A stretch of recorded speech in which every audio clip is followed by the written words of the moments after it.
तो सेट 9 का question number 1 ये है भाई 2.5 इंटू 2 बाई 2 इसका होल स्क्वायर प्लस 11 का होल स्क्वायर -1। ठीक है ना, केवल सिंपल सा जोड़ घटाना गुणा भाग है।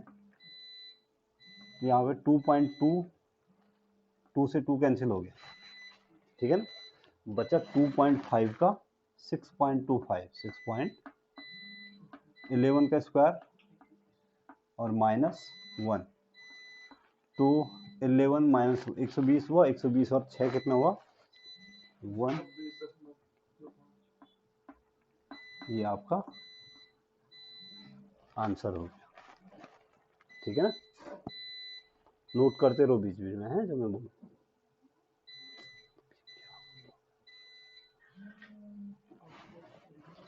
हाँ सर।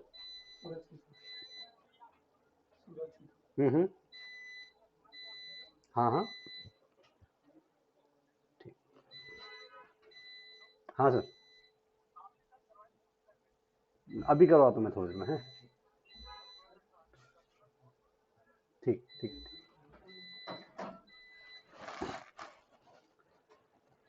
क्वेश्चन नंबर 1 हो गया। क्वेश्चन 2 और ये कह रहा है 5, हाँ ये वाले क्वेश्चन पूछे जाते हैं भाई। ठीक है ना, 5 कुर्सी और 2 मेजों का मूल्य 750 रुपये है। 3 कुर्सी और 3 मेज का मूल्य 540 रुपये। एक मेज और एक कुर्सी का मूल्य, कुल मूल्य कितना है, यानी पहले आपको मेज का भी निकालना है कुर्सी का भी निकालना है। तो मान लेते हैं, माना एक मेज का मूल्य, एक मेज का मूल्य x रुपये और एक कुर्सी का मूल्य कितना y रुपये, इतना मान सकते हैं। अब प्रथम शर्तानुसार इसमें 2 शर्तें हैं, ध्यान दो। पहली शर्त है, प्रथम शर्तानुसार ये कह रहा है कि 5 कुर्सी और 2 मेज, तो एक कुर्सी का मूल्य x है, 5 कुर्सियों का नहीं, एक कुर्सी का y है और एक मेज का हमने x मान। तो 2 मेज और 5 कुर्सी, 2 मेज कितना हो जाएगा 2x और 5 कुर्सी कितनी हो जाएगी, अब बराबर है 750 रुपये भाई। 700, समीकरण नंबर 1 बनाओ। और द्वितीय शर्तानुसार दूसरी शर्त कह रहा है कि 3 कुर्सी और 3 मेज का मूल्य 540 रुपये है। तो 3 कुर्सी और 3 मेज का 3x, 3 कुर्सी का 3y बराबर कितना है 540, 500। ये समीकरण नंबर। अब ये क्या है, रैखिक समीकरण। ठीक है ना, अब रैखिक समीकरण हल करने की 4-5 विधियां हैं, इनमें से कोई भी एक विधि आप उठा लो और सबसे आसान विधि होती है विलोपन विधि। तो यहाँ पे 3y है और यहाँ पे कितना y है 5y। यहाँ 3x है, यहाँ 2x। चाहो तो इसको 3 से गुणा करो, इसको 2 से गुणा करो, 3 दूनी 6 हो जाएगा। तो समीकरण फर्स्ट को किससे गुणा कर दें 3, व सेकंड को गुणा कर दें, समीकरण फर्स्ट को 3 से गुणा क्यों किया, क्योंकि यहाँ 3x है और यहाँ 2 से गुणा क्यों किया, यहाँ 2x है। ठीक है ना, अब हुआ इसको 3 से गुणा करो, 3 दूनी 6x, 3 पंजे 15y, 3 से गुणा करो, 3 0 का 0, 3 पंजे 15, 3 से 21 और 1 2250। इसको 2 से गुणा करो, 2 तियाँ 6x, 2 तियाँ 6y और 2 से गुणा करो 1080। और समान चिन्ह है तो घटा दो और विपरीत चिन्ह है तो जोड़ दो। यहाँ पे क्या है, समान चिन्ह है ना, तो यहाँ पे घटाने ये माइनस माइनस और समान चिन्ह घटाने पे नीचे की संख्याएं क्या हो जाएंगी, नीचे के समीकरण के चिन्ह बदल जाएंगे। तो ये 6x से कट गया, 15y में से 6y गया, कितना बचा, और 2250 में से 1080 गया, कितना बचा 0, 15 में से 8 गया 7, यहाँ बचा 21, 21 में से 10 गया 1170, कितना बचा ये बचा। और y बराबर कितना हो जाएगा 1170/9, यानी कि 9 एकम 9, 9 तिया 130, कितना आया 130 आया। और y बराबर 130 कहाँ पे रखूँ, समीकरण फर्स्ट सेकंड में, समीकरण फर्स्ट में रख दो या सेकंड में, जहाँ पे तुम्हारी इच्छा है, फर्स्ट ही में रख देता हूँ। तो 2x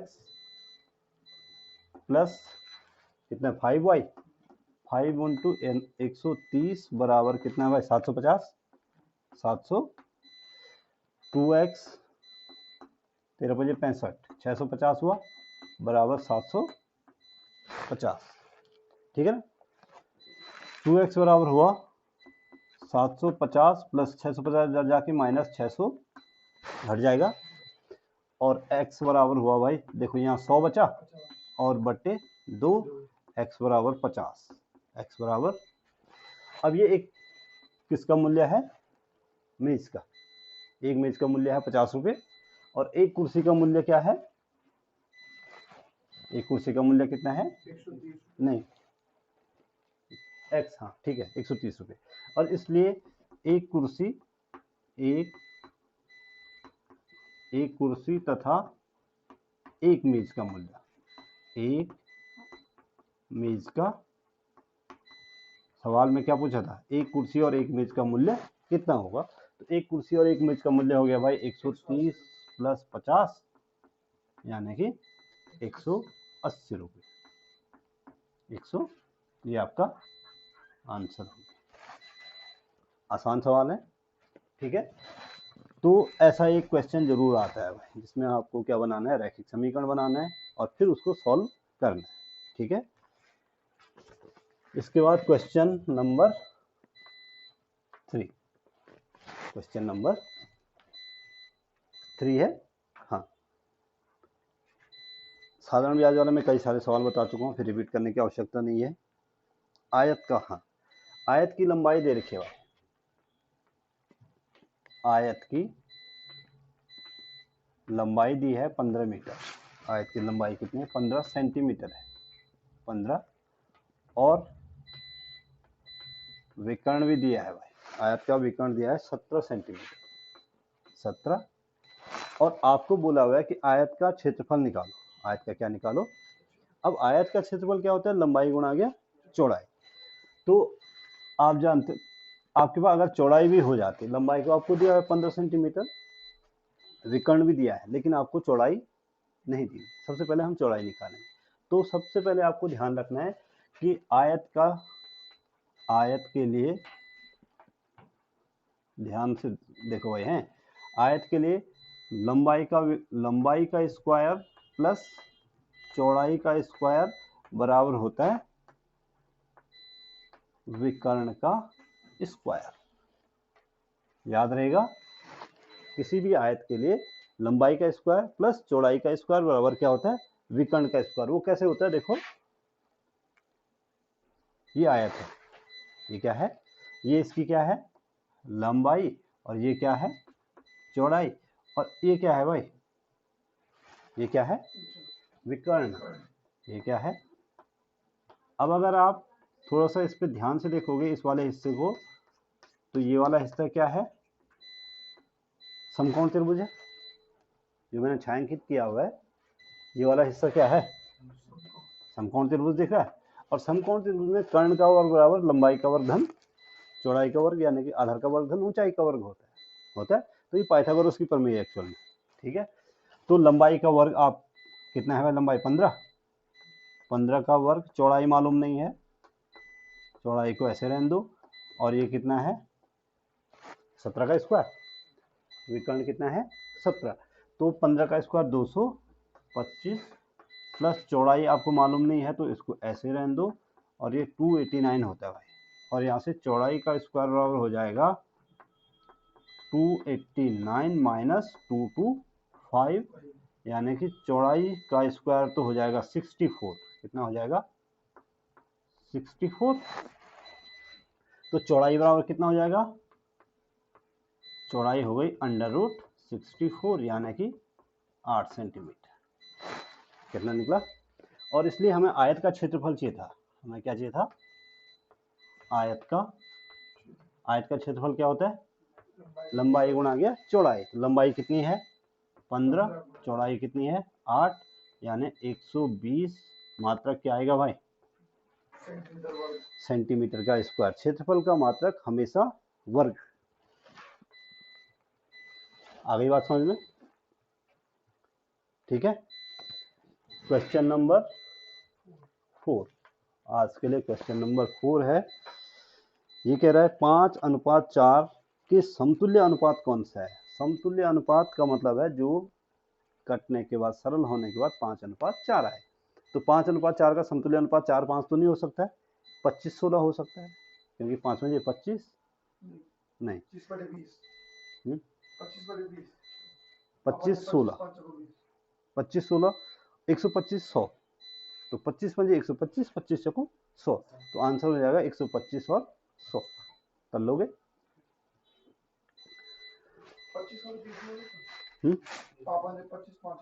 25-20 हो सकता है, लेकिन 25-20 ऑप्शन नहीं है ना, ठीक है ना। अब 12 पैसे में कितने रुपए होते हैं, 12 पैसे को किस में बदलना है, 12 पैसे को किस में बदलना है, रुपये में बदलना है, ठीक है ना। ध्यान से देखो, 100 पैसे बराबर 100 पैसे बराबर होता है 1 रुपया। तो 1 पैसा बराबर 1 बट्टे, ये बट्टे में चला जाएगा, 1/100 रुपये। रुपये पैसे को कन्वर्ट करना देख लो है। और 1 पैसे को 12 से गुणा कर दो तो कितना हो जाएगा, 12 पैसे। 12 पैसे बराबर 1/100 और गुणा आ गया 12 रुपये। 1/100 4 से काटो, 4 तियाँ 12, 4 से नीचे काटोगे तो 3/25 रुपये हुआ, 3/25। यही आया तुम्हारा जो भी आंसर है, पहला ही आंसर है तुम्हारा, ठीक है। 3/25 रुपये 12 पैसे, ठीक। क्वेश्चन नंबर 4 हो गया है। क्वेश्चन नंबर 5 पे चल, और ये कह रहा है एक परीक्षा में 360 विद्यार्थी बैठे। कितने विद्यार्थी बैठे, उनमें से 45% फेल हो गए, तो पास कितने परसेंट हुए, पास हुए 55%। और 360 का 55% निकालना आप लोगों को आता है, बताने की जरूरत तो नहीं है। अगला क्वेश्चन काम समय वाला है। ईश्वर सिंह एक काम के आधे भाग को 5 दिन में करता है। एक काम, पूरा काम नहीं बोल रहा है इसमें, क्या बोला हुआ है, एक काम के आधे भाग। यदि यादराम 1/3 भाग को 5 दिन में पूरा करता है, तो दोनों मिलकर कितने दिन में पूरा करेंगे। देखो, ईश्वर 1/, आधा मतलब क्या होता है, आधा काम करता है भाई कितने दिन में, 5 दिन में। आधा काम कितना, इसलिए ईश्वर पूरा काम कितने दिन में करेगा, 5 दिन। आधा काम जब 5 दिन में करता है तो पूरा काम 10 दिन में करेगा। दूसरा है यादराम, जो भी उसने नाम रखा है, पूरा काम करता है, पूरा काम नहीं बल्कि 1/3 काम भाई, 1/3 काम,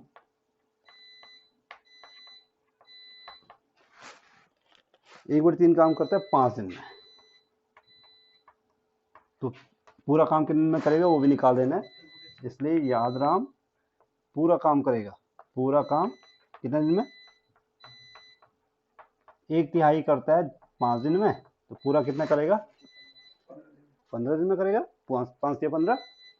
इसलिए ईश्वर का एक दिन का काम, ईश्वर का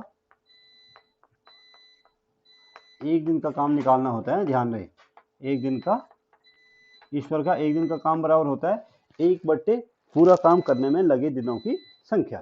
तो 1/, पूरा काम करने में कितना दिन लगे, 1/, पूरा काम करने में कितना दिन लगे, 10 दिन लगे ना ईश्वर को। और दूसरा क्या है, यादराम को का एक दिन का काम कितना हो जाएगा, 1/15 1/15 भाग काम दिन में कहाँ से आएगा, और इसलिए दोनों का एक दिन का काम, दोनों का एक दिन का काम, दोनों को जोड़ देना है, दोनों का एक दिन का काम हो जाएगा 1/10 धन 1/15। एलसीएम कितना आया 30। एलसीएम लेना आ गया 15 10 3 30 यानी कि 5/30 यानी कि 1/6वां भाग 1/। अब आपको निकालना है कि दोनों पूरा काम कितने दिन में करेंगे। अब दोनों मिलकर एक दिन का काम है 1/6वां भाग, तो पूरा काम कर देंगे 6 दिन में। पूरा काम करने में लगा समय बराबर 1/1 दिन का काम, तो 1/6 रखेंगे, 6 अंश में चला जाएगा। तो इसलिए दोनों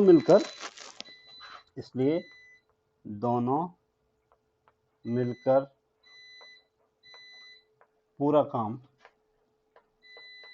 कितने दिन में भाई 6 दिन में कर देंगे, 6 दिन में करेंगे, और ये आपका क्या हो गया आंसर हो गया। आसान है, ठीक है। तो काम समय वाला एक क्वेश्चन हो गया, एक आपके पास क्या हो गया समीकरण वाला हो गया, रैखिक समीकरण वाला, एक आपके पास आयत वाला हो गया। तो ऐसे ही क्वेश्चन आएंगे, ठीक है ना। मिटा दूं इसको, हो गया।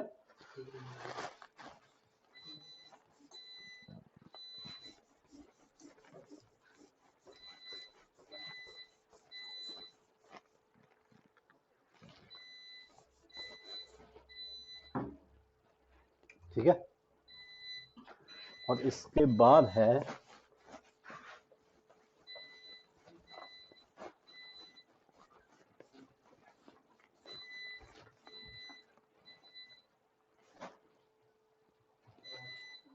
क्वेश्चन नंबर 5 हो गया ना, 7 5वां है, 6 है, 5 ही तो है। क्वेश्चन नंबर 6, क्वेश्चन नंबर 6 आज के लिए है 2187 की घात 1/3y, यानी इसका क्या निकालना है घनमूल निकालना, ठीक है ना। 2187 की घात 3/7, सॉरी इसकी घनमूल नहीं है, 3/7 है, मुझे लगा 1/3, 3/। तो पहले आपको उसको गुणनखंड करना पड़ेगा, छोटे छोटे अंकों की घातों के रूप में लिखना है।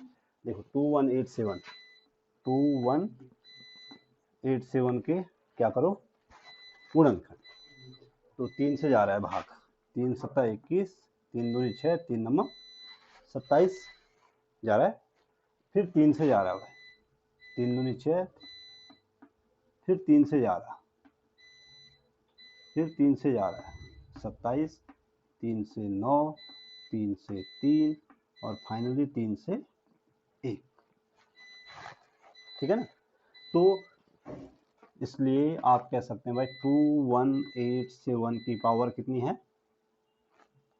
3/7, 3/, यही है ना, ये बराबर हो जाएगा 1 2 3 4 5 6 7, 3 की घात 7 और इसकी घात 3/।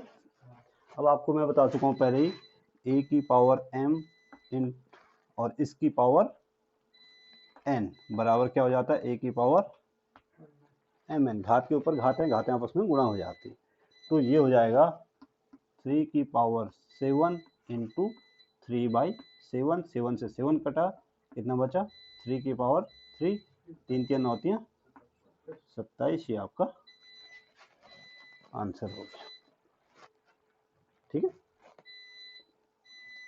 आसान है। इसके बाद next question number 7, question number 7 कह रहा है एक संगीत विद्यालय में कुल 70% लड़के हैं और लड़कियों की संख्या 255 है, तो लड़के कितने हैं, ठीक है। लड़कों का प्रतिशत, लड़कों का कितना है भाई 70%। 70% तो क्या है, लड़के। अब इसलिए लड़कियों का प्रतिशत कितना हो गया, लड़कियों का प्रतिशत कितना होगा, सीधे सीधे लिख दूं, समझ आएगा, 30% लड़कियां होंगी, ठीक है ना। अब माना कुल छात्र, माना कुल छात्र कितने हैं भाई, मालूम नहीं हमको, तो हमने कितना माना x। अब प्रश्नानुसार लड़कियां कितनी हैं, 255, लड़कियां कितनी हैं, तो x का 30% है ना, लड़कियां तो हैं x का 30% और बराबर 200, ये कह रहा 255 लड़कियां हैं, 255, तो x का 30% तो है लड़कियां, हाँ, तो x का 30% निकालो, x गुणा गया 30/100 बराबर 255, यहाँ 0 0 कटा, x बराबर सीधे सीधे 255 गुणा गया 10 ऊपर और 3 नीचे, 3 8 24, 3 5 15, 850 हो गया। कुल छात्र कितने हुए, कुल छात्र कितने हैं, 850। लेकिन आपको कुल छात्र नहीं पूछे, आपको पूछा हुआ है लड़के कितने हैं, इसलिए लड़कों की संख्या, लड़कों की संख्या ये हो जाएगी भाई कितना, 850 का कितना परसेंट,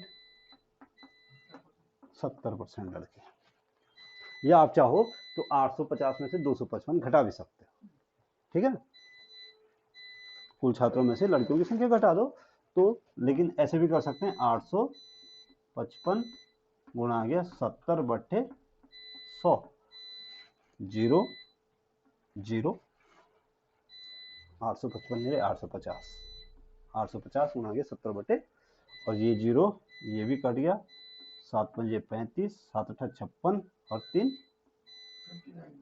60, इतने लड़के हैं भाई, 595, इतने क्या होंगे, लड़के हैं क्लास में, ठीक है, आ गई बात समझ में।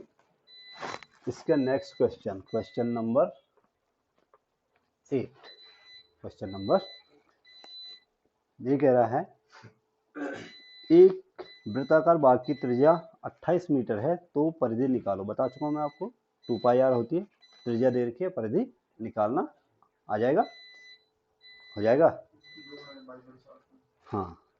एक वृत्त की त्रिज्या 7 सेंटीमीटर है, उसका क्षेत्रफल कितना होगा, क्षेत्रफल आपको बोला हुआ है πr² होता है, तो पाई का मान 22/7 गुणा गया 7 गुणा गया 7, 7 7 से कट गया 22 154 सेंटीमीटर स्क्वायर, सीधे सीधे मौखिक सवाल है ना। चतुर्भुज के चारों कोणों का योग कितना होता है, 360 डिग्री। आपको मैंने एक फॉर्मूला बताया 2n-4 समकोण, तो 4 दूनी 8 में से 4 गया 4, 4 समकोण यानी कि 4 गुणा गया 90, 90 से गुणा, समकोण मतलब 90 डिग्री, ठीक है। अब हमारे पास है एक गुणनखंड भाई, आपको क्या करना है, अब ये गुणनखंड अब शुरू हो रहे हैं, ध्यान दो, गुणनखंड काफी ज्यादा पूछे जाते हैं ऐसे एग्जाम में, ठीक है। तो x³ minus x³ minus 8y³ इसका गुणनखंड करना है, x³ माइनस, अब इसको हम ऐसे लिख सकते हैं भाई, x³ माइनस 2y, 2 का क्यूब कितना होता है, 2 दूनी 4 दूनी 8 होता है, और x³ माइनस 2y³। अब आपको याद रखना है फॉर्मूले, a³ माइनस b³ बराबर होता है भाई a minus B, a² plus ab plus b², a minus B, a² plus ab plus b², याद रहेगा। और a³ plus b³ a³ plus b³ का फॉर्मूला होता है a plus B, a² minus ab plus b², ये फॉर्मूले याद रखने, ठीक है ना। अब यहाँ पे a की जगह है x और b की जगह क्या है 2y, तो a की जगह x रख दो, तो ये हो जाएगा a की जगह x यानी कि x minus 2y, a minus B हो गया, a माइनस, और यहाँ पे हो गया भाई दूसरे क्वेश्चन में एक बड़ा कोष्ठक इसे लगा रहा हूँ क्योंकि यहाँ 2y है, इसका स्क्वायर करना पड़ेगा, तो ए स्क्वायर यानी कि x का स्क्वायर प्लस ए बी, ए की जगह x और b की जगह 2y और प्लस बी स्क्वायर यानी कि 2y का स्क्वायर। ठीक है, और ये फाइनली हो गया x माइनस 2y और दूसरे कोष्टक में हो गया भाई X square plus 2 into X Y कितना हुआ 2xy और प्लस 2 का स्क्वायर 4y का स्क्वायर y स्क्वायर और ये आपका क्या हुआ, ये आपका आंसर हो गया। ठीक है, तो ऐसे गुणनखंड पूछे जाते हैं। इसके बाद क्वेश्चन नंबर 9, जैसे जैसे फॉर्मूले आते रहेंगे मैं आपको बताता जाऊंगा। ठीक है ना, अब आपके पास ये एक्सरसाइज तो खत्म हो गई है, ये है पता नहीं कौन सा सेट है, किताब में देख लेना। ठीक है, अभी question number next question number 9 आज का। ठीक है, ये कह रहा है वर्ग की भुजा, वर्ग की भुजा कितनी दे रखी है, स्मॉल ए, वर्ग की भुजा है ए, तो वर्ग का परिमाप, तो वर्ग का परिमाप कितना होगा, तो वर्ग का परिमाप होता है भुजा का 4 गुना, भुजा गुणा गया 4, याद रहेगा। वर्ग का परिमाप, वर्ग का क्षेत्रफल होता है भुजा का स्क्वायर और वर्ग का परिमाप होता है 4 गुणा गया भुजा, 4 गुणा गया, याद रहेगा। आगे बढ़ते हैं क्वेश्चन नंबर 10। क्वेश्चन नंबर 10 है 3:7। अब ये अनुपात वाले सवाल भी है भाई। 3:7 बराबर है 39:x, 39 अनुपात, तो x का मान निकालो। ठीक है, तो सीधे सीधे अनुपात की जगह 39 बट्टे ये इधर गुणा 3x बराबर 7 नंबर, गुणा करने की जरूरत नहीं है, देखो 39 गुणा गया 7 लिखो और x बराबर 39 गुणा गया 7 बट्टे 3, 13 3 13 7 91, x बराबर कितना आया 9। क्यों, अगर गुणा करते तो दो दो जगह एक बार गुणा करना पड़ता, फिर दूसरी बार क्या देना पड़ता, भाग देना पड़ता। तो जहां पे कटने की संभावना है वहां पे गुणा भाग नहीं करना। ठीक है, इसके बाद क्वेश्चन नंबर कौन सा 11, क्वेश्चन नंबर ये कह रहा है 140 मीटर लंबी रेलगाड़ी एक खंबे को 12 सेकंड में पार करती है। रेलगाड़ी की लंबाई, रेलगाड़ी की लंबाई है भाई 140 मीटर, 100, और खंबा पार करने में लगा समय, खंबा पार करने में लगा समय कितना, 12 सेकंड में पार करती है भाई। खंबे को कितने सेकंड में पार कर रही है, रेलगाड़ी की चाल निकाल, क्या निकालनी है।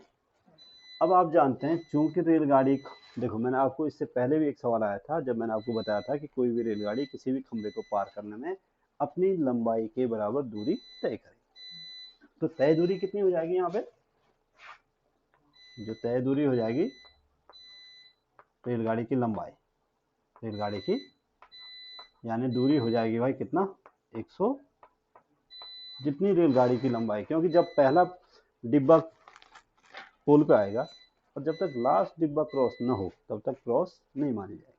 ठीक है ना, तो रेलगाड़ी की जो लंबाई है उसके बराबर दूरी तय करनी पड़ती है रेलगाड़ी को खंबा क्रॉस करने में। ठीक है, अब इसलिए चाल बराबर होता है भाई क्या, दूरी बटे समय, दूरी बटे, तो दूरी कितनी हो गई, इसलिए रेलगाड़ी की चाल ये सीधे क्या निकलेगी, रेलगाड़ी की चाल बराबर दूरी कितनी है 140 मीटर, समय कितना है 12 सेकंड। अब इसने किलोमीटर प्रति घंटा में पूछा हुआ है, किलोमीटर प्रति घंटा पूछा हुआ है, तो इतना मीटर पर सेकंड आ गया, इतना मीटर, ठीक है। अब इसको किलोमीटर प्रति घंटा में चेंज करना है, तो 140 गुणा गया 60 गुणा गया 60 और बट्टे 12 गुणा गया 1000।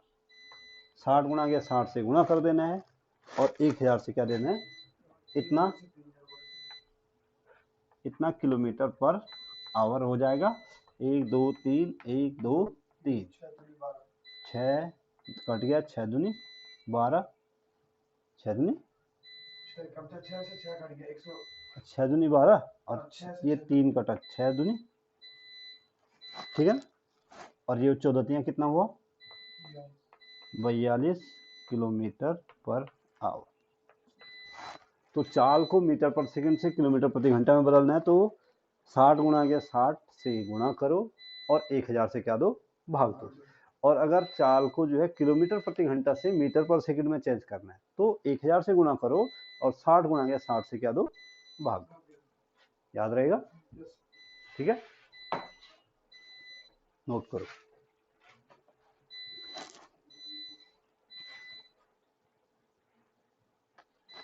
मिटा दो।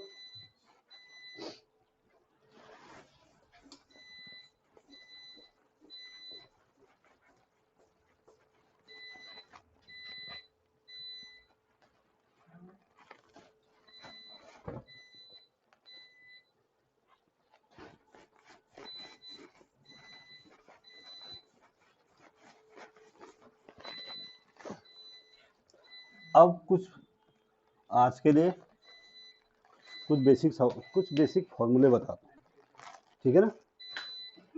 और ये फॉर्मूले काम आएंगे आपके हर कैलकुलेशन में, चाहे वो क्या हो, घन हो, घनाभ हो, मेंसुरेशन में। और कुछ बीजगणितीय फॉर्मूले, सबसे पहले तो कुछ बीजगणित के फॉर्मूले याद कर लो, ठीक है।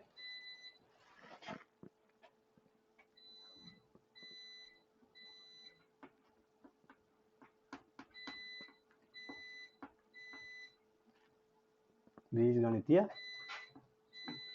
सूत्र, महत्वपूर्ण बीजगणितीय सूत्र लिख देते हैं, महत्वपूर्ण बीजगणितीय जो आपको याद होने ही होने, ठीक है ना।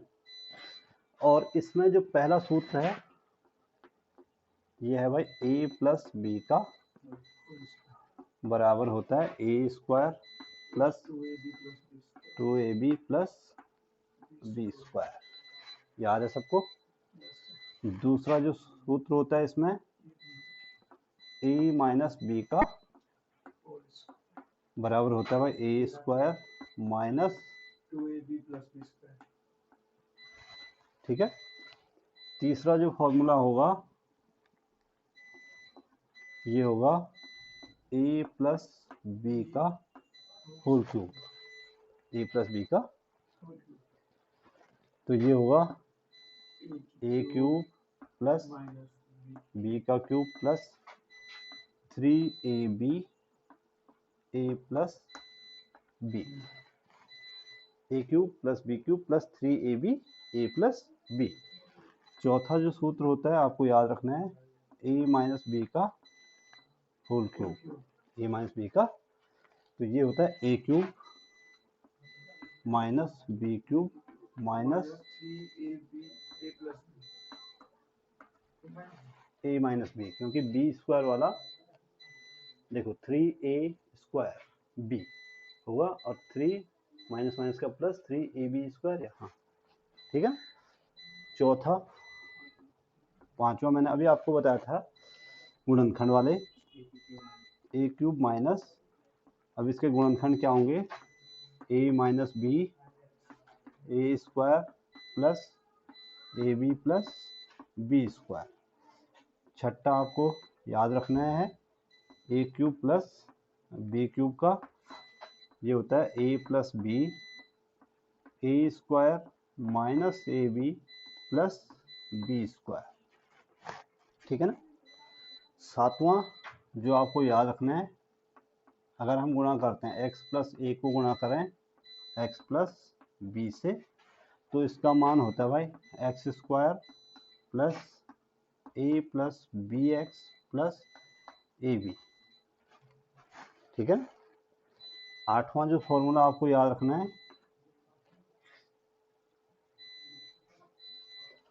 ए प्लस बी प्लस सी का होल स्क्वायर, कई बार तीन तीन पदों का आता है, ठीक है ना। तो ये होता है भाई a square plus B square plus c square plus 2ab plus 2bc plus 2ca 2ca। ये तो तुम्हारे पास क्या हो गए, बीजगणितीय सूत्र हो गए, ठीक है ना। इसके बाद आपको याद रखना है कुछ मेंसुरेशन।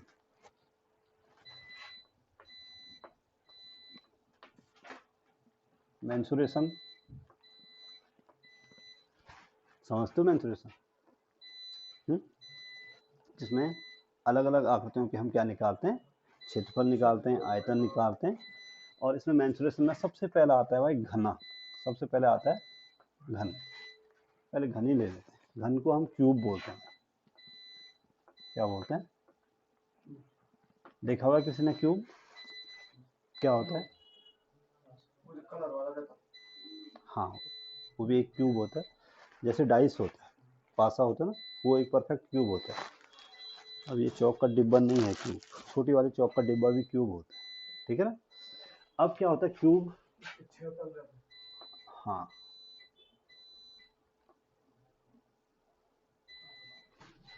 और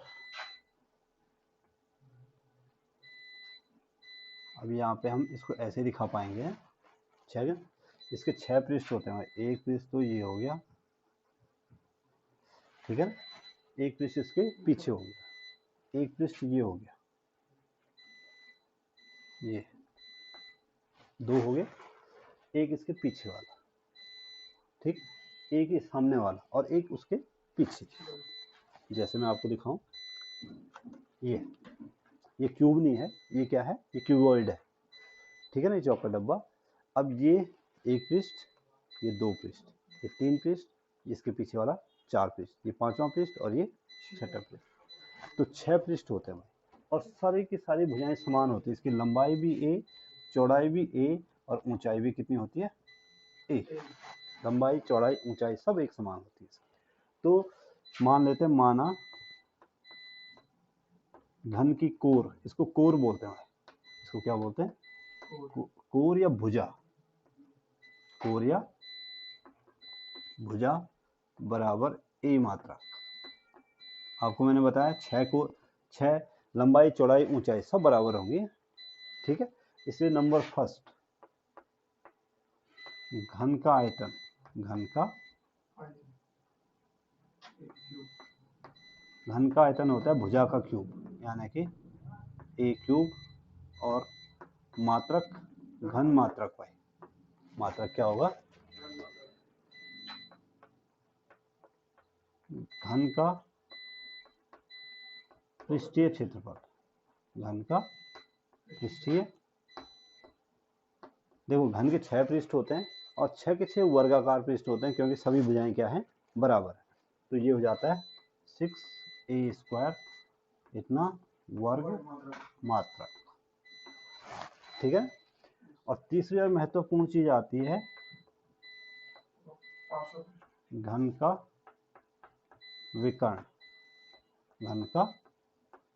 घन का विकर्ण का मतलब होता है कि ऐसी लंबी से लंबी छड़ जो आप घन के भीतर रख सकते हैं। तो सपोज के लिए कमरा घनाभाकार होता है, अभी ये कमरा क्या है, घनाभ के आकार का है, क्योंकि इसकी लंबाई अलग है, चौड़ाई अलग है और ऊंचाई क्या है, अलग है। अगर इसकी लंबाई चौड़ाई ऊंचाई बराबर होती, तो अगर आपको बोला जाता है कि एक लंबी से लंबी रॉड इस कमरे में रखो, तो आप कहाँ से रखते हैं, उस किनारे से और सबसे नीचे, तो उसको बोलते हैं घन का विकर्ण। और घन का जो विकर्ण होता है भाई, वो भुजा के √3 गुना होता है। भुजा का कितना गुना होता है, a√3। ये तो बात हुई किसकी, घन की। जो दूसरी वो आती है घनाभ, इसको हम बोलते हैं क्यूबॉइड। इसको क्या बोलते हैं, क्यूबॉइड। हर घन एक घनाभ ही होता है भाई, ठीक है ना, लेकिन प्रत्येक घनाभ घन नहीं होता, ठीक है। तो क्यूबॉइड में क्या होता है कि 4 पृष्ठ। नहीं, पृष्ठ पूरे 6 होंगे, लेकिन लंबाई चौड़ाई और ऊंचाई अलग अलग होगी।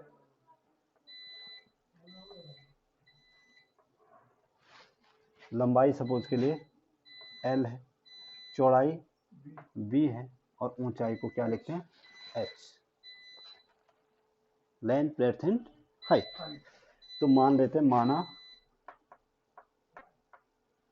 घनाभ की लंबाई बराबर स्मॉल l, मात्रक चौड़ाई कितनी,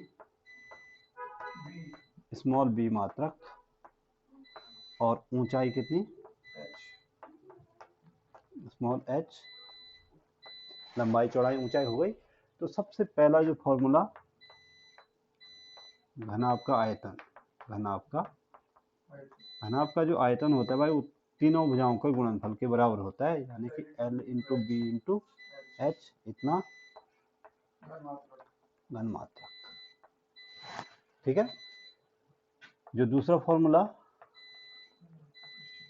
घनाभ का पृष्ठीय क्षेत्रफल या संपूर्ण पृष्ठ, एक ही बात होती है इसकी, ठीक है। पृष्ठीय क्षेत्रफल, घनाभ का पृष्ठीय क्षेत्रफल होता है भाई, देखो अभी मैंने आपको बताया ये घनाभ है, ये परफेक्ट घनाभ है, ठीक है ना। अगर इस पृष्ठ का क्षेत्रफल और इस पृष्ठ का क्षेत्रफल क्या होगा, बराबर होगा, और वो होगा लंबाई गुणा के ऊंचाई के बराबर, ठीक है ना।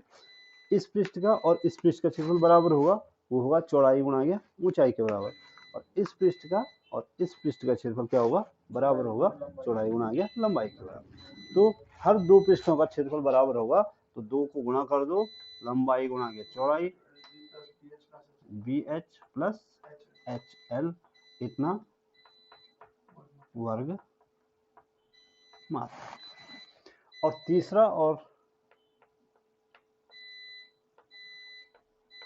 घनाभ का विकर्ण, अब घनाभ का विकर्ण मैंने अभी आपको बोला, कमरे के टॉप से देखो और लास्ट वाले के कॉर्नर के सबसे बॉटम पे देखो, तो ये हो जाता है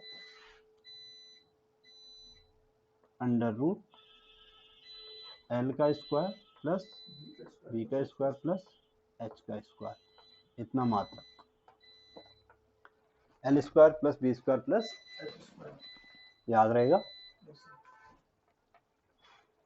तो ये घनाभ की बात हुई, घन हो गया और घनाभ हो गया। एक और ले लेते हैं,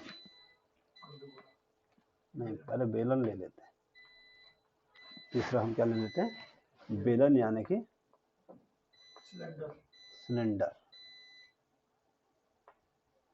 नाम सुना हुआ सबने, परफेक्ट सिलेंडर का एग्जांपल बताओ।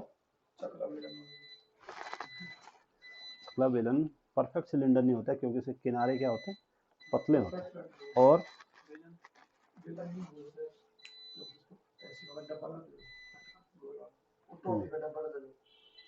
टॉफी का डब्बा, अगर ये गोल होता है, ये क्या होता, तो ये परफेक्ट क्या है, सिलेंडर। या फिर आपके पास जो पानी के पाइप होते हैं, पानी के, वो क्या है, परफेक्ट सिलेंडर, ठीक है। तो सिलेंडर ये होता है, देखो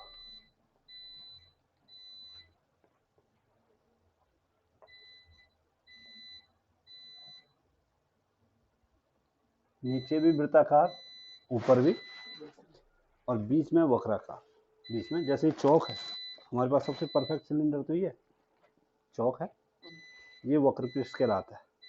ये नीचे का भाग वृत्ताकार होता है, ये क्या कहलाएगा, ये क्या कहलाएगा, आधार, और ये ऊपर का भाग भी वृत्ताकार होता है, ये क्या कहलाएगा, शीर्ष।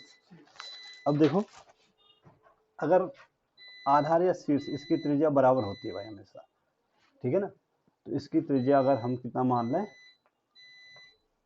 स्मॉल r मान लें, हमेशा त्रिज्या को स्मॉल r मानते हैं, और इसको स्ट्रेट हाइट बोलते हैं भाई। तो इस ऊंचाई को कितनी मान लें, h मान, ऊंचाई को h माने, त्रिज्या क्या माने, r माने। तो सबसे पहला जो फॉर्मूला बनता है वो नंबर फर्स्ट, बेलन का आयतन, बेलन का आयतन होता है भाई पाई आर स्क्वायर एच घन मात्रक, पाई आर स्क्वायर एच। अब देखो पाई आर स्क्वायर क्या होता है, वृत्त का क्षेत्रफल होता है। तो आप ऐसा कर सकते हैं आधार का क्षेत्रफल गुणा के ऊंचाई, सिंपल, ठीक है ना। और याद रखने के लिए दूसरा जो फॉर्मूला आएगा बेलन का वक्र पृष्ठ ले लेते हैं पहले। वक्र पृष्ठ बोलते हैं ये वाला पृष्ठ भाई जो वक्राकार होता है, ठीक है ना। तो वक्र पृष्ठ होता है 2 पाई आर एच इतना वर्ग मात्रक, 2 पाई आर एच। अब देखो 2 पाई आर क्या होता है, वृत्त की परिधि, और आधार भी वृत्ताकार शीर्ष भी, तो वृत्त की परिधि गुणा गया ऊंचाई, यानी आधार की परिधि को ऊंचाई से गुणा कर दो तो वक्र पृष्ठ निकल आता है, आधार के क्षेत्रफल को ऊंचाई से गुणा कर दो तो क्या निकल आता है, आयतन निकल आता है, ठीक है। और तीसरा जो चीज है संपूर्ण पृष्ठ भाई, बेलन का संपूर्ण पृष्ठ या संपूर्ण है, संपूर्ण पृष्ठ या संपूर्ण पृष्ठीय क्षेत्रफल होता है। संपूर्ण पृष्ठ क्या होता है कि इसमें वक्र पृष्ठ भी जुड़ता है, आधार का क्षेत्रफल भी जुड़ता है और शीर्ष का क्षेत्रफल भी। तो आधार का क्षेत्रफल कितना पाई आर स्क्वायर, इसका भी पाई आर स्क्वायर, तो 2 पाई आर स्क्वायर हो गया। और 2 पाई आर स्क्वायर को इसमें जोड़ दो तो 2 pi r square plus 2 pi r h, तो 2 पाई आर क्या आ जाएगा कॉमन, 2 पाई आर क्या हो गया, और यहाँ पे बच जाएगा एच और वहाँ पे बच जाएगा आर, इतना वर्ग गुणा करके देखो 2 पाई आर एच ये आया ये, और 2 पाई आर और आर गुणा होकर आर स्क्वायर, तो 2 पाई आर स्क्वायर इसका क्षेत्रफल धन इसका क्षेत्रफल, इन दोनों का क्या हो गया। तो ये तुम्हारे पास बेलन हो गया और क्या हो गया, घन हो गया और घनाभ हो गया। इन फॉर्मूलों को आप लोग याद करके रखोगे, ठीक है। और कल मैं आपको बताऊंगा शंकु, गोला, अर्धगोला, वृत्त का तो सिंपल है वृत्त, ठीक है ना। वृत्त में इंसुलेशन में नहीं आता भाई, ध्यान रहे वृत्त एक समतल आकृति है और एक द्विविमीय आकृति है जिसका केवल क्षेत्रफल होता है, आयतन नहीं होता, ठीक है ना। नहीं तो क्या होता कि हम एक वृत्त खींचते और उससे फुटबॉल खेलने लग जाते, क्यों, 2D है ना, क्योंकि वो 2D है इसलिए हम उससे फुटबॉल नहीं खेल पाते, ठीक है। तो आज के लिए इतना बहुत है, ठीक।